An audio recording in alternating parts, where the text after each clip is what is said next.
मुख्यमंत्री स्वयं उसको बचाने के प्रयास करेंगे, फिर भी वो नहीं बचेगा, जाएगा जेल। क्या लगता है कि कैंडल मार्च निकालने से केशवपाल जी को इंसाफ मिल पाएगा?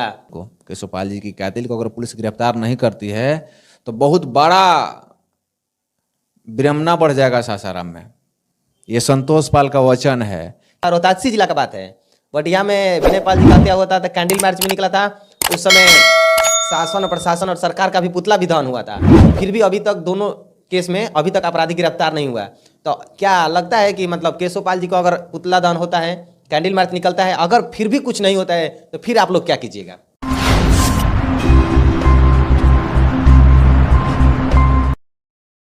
नमस्कार, हम दीपक पाल गढ़रान समाज यूट्यूब चैनल में आपका स्वागत है। कुछ सवाल है जो बड़े भैया से जानना चाहेंगे। बिहार युवा गणरिया मोर्चा संगठन के राष्ट्रीय अध्यक्ष संतोष पाल जी हैं। नमस्कार भैया। नमस्कार। अच्छा भैया, ये केशवपाल जी जो सासाराम में डॉक्टर केशवपाल जी को इंसाफ दिलाने के लिए क्या कर रहे हैं आप लोग? केशवपाल जी के इंसाफ दिलाने के लिए हम लोग 18 तारीख को मीटिंग पाल समाज को रखे हुए थे। सब लोग उपस्थित वहाँ लोग हुए थे।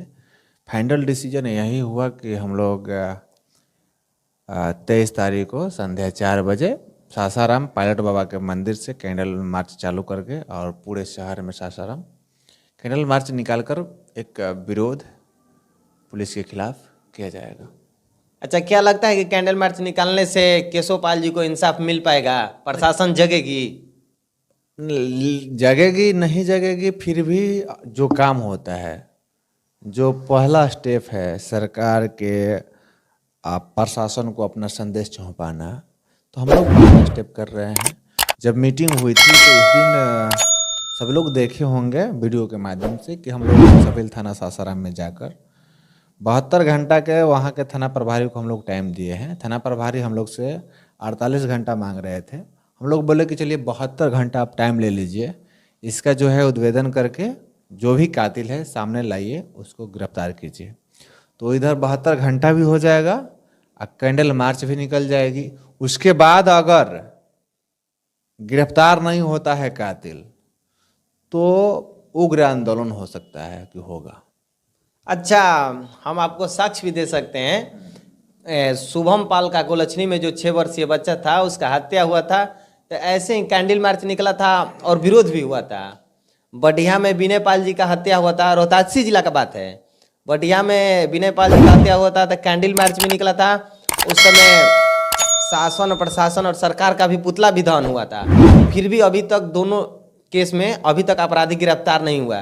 तो क्या लगता है कि मतलब केशवपाल जी को अगर पुतला दहन होता है, कैंडल मार्च निकलता है, अगर फिर भी कुछ नहीं होता है तो फिर आप लोग क्या कीजिएगा? देखिए, संवैधानिक तरीका से जो भी संविधान हम लोगों को इजाज़त देता है, संविधान के संरक्षण में रहकर केशवपाल को इंसाफ दिलाने के लिए हम लोग वचनबद्ध हैं। किसी भी सूरत में, किसी भी हाल में, किसी भी परिस्थिति में केशवपाल के कातिल को जेल भेजवाना हम लोगों की प्राथमिकता है। जेल हो जाएगा, एकदम श्योर गारंटी। इस केस को हम लोग देख रहे हैं। इस केस की लड़ाई हम लोग खुद लड़ रहे हैं, लड़ेंगे। जब तक वो जेल नहीं जाएगा तो हम लोग शांत नहीं बैठ सकते हैं। आप ठीक बोल रहे हैं कि जो इससे पहले 2 घटना घटा तो उसका भी कातिल अभी गिरफ्त से बाहर है, यानी पुलिस कस्टडी में नहीं है, ये सत्य है। लेकिन इस बार जन आंदोलन होगा, पूरे सासाराम चक्का जाम हो जाएगा अगर गिरफ्तार नहीं करेगी पुलिस को। पुलिस तो उनका कातिल को, केशवपाल जी की कातिल को अगर पुलिस गिरफ्तार नहीं करती है तो बहुत बड़ा विडंबना बढ़ जाएगा सासाराम में। ये संतोष पाल का वचन है कि किसी भी तरह कातिल को गिरफ्तार करवाएंगे हम। सिर्फ साथ चाहिए तो केशवपाल जी की परिवार के, जैसे उनका बेटा का, उनका जो परिवार हैं उनका, वो अगर साथ देंगे केस लड़ने के लिए तो एकदम श्योर है, ये गारंटी है। समाज को एक भरोसा के तौर पर हम दिलाना चाहते हैं कि उनका कातिल जरूर जेल जाएगा। चाहे वो कातिल कितना भी बड़ा शक्तिशाली हो, चाहे उसके पीछे क्यों न गृह मंत्री का पैरवी हो, लेकिन वो जाएगा। मुख्यमंत्री स्वयं उसको बचाने का प्रयास करेंगे, फिर भी वो नहीं बचेगा, जाएगा जेल। कुछ भी हो जाए, डॉक्टर केशवपाल जी को इंसाफ दिला कर रहेंगे, एकदम दिला के रहेंगे, चाहे हमको ही जेल क्यों न जाना पड़े।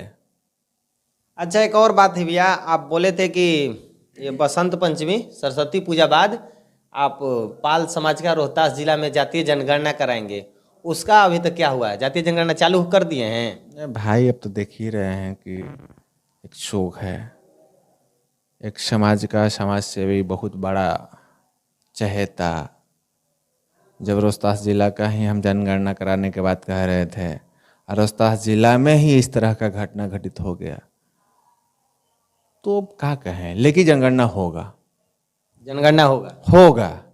जो हम बोले हैं वो होगा, जो हम बोल दिए हैं, कमिटमेंट कर दिए हैं कि ये हम लोग कराएंगे तो कराएंगे। अब इस शोक का घड़ी है, दुख का स्थिति है, इसमें कैसे क्या करें।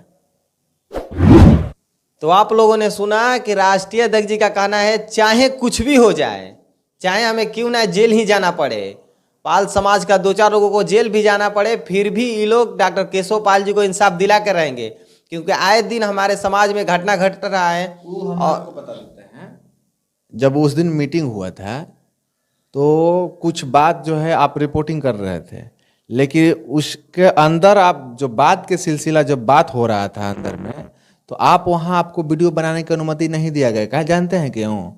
क्योंकि उसमें बहुत तरह की बात हुई, उतार चढ़ाव जो है कि कहा जाता है ना कि दंड भेद साम दाम, ये सब तरह से, किसी भी तरह से, कोई भी रास्ता अपनाकर उनको केशव पाल को न्याय दिलाने की बात हुई।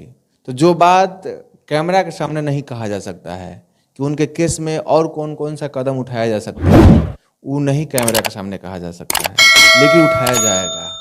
बस इंतजार है कुछ दिनों का। और 11 सदस्यीय टीम का भी गठन हुआ, उसी में इस चीज़ को आप दिखाए हैं लोगों को। तो ये 11 लोग ने संकल्प लिया है कि हम लोग किसी भी सूरत में, किसी भी हद को पार कर कर केशव पाल को इंसाफ दिलाने का काम करेंगे। हम एक बात आपसे बताइए दिए कि चाहे इस केस में मुख्यमंत्री क्यों न पैरवी करते हों, लेकिन वो कातिल जेल जाएगा। तो आप लोगों ने सुन ही लिए कि राष्ट्रीय अध्यक्ष का कहना है कि चाहे कोई भी हो, अपराधी अपराध किया है तो उसको सजा मिलना चाहिए। आए दिन हमारे समाज में घटना घट रहा है, तो जो केशव जो क्या बोलते हैं विनय पाल जी का जो घटना हुआ और शुभम पाल का हुआ, वैसा अपराधी खुला न घूमे, इसीलिए डॉक्टर केशव पाल जी को इंसाफ दिलाए के रहेंगे। और चाहे कुछ भी हो जाए, इंसाफ पाल समाज को मिलना चाहिए। और 23 तारीख को कैंडल मार्च रखा गया है। आप सबसे हम भी विनती करते हैं कि आप लोग पायलट बाबा तक 23 तारीख को संध्या 4 बजे आकर और केशव पाल जी को इंसाफ दिलाने के लिए कैंडल मार्च में शामिल हो। और आपका बहुत बहुत धन्यवाद। और केशव पाल जी को इंसाफ दिलाने के लिए आपका क्या राय है, एक बार कमेंट बॉक्स में जरूर बताइएगा। और गडांश समाज चैनल पर देख रहे हैं तो चैनल को सब्सक्राइब करना और इस वीडियो को शेयर करना नहीं भूलिएगा। आपका बहुत बहुत धन्यवाद।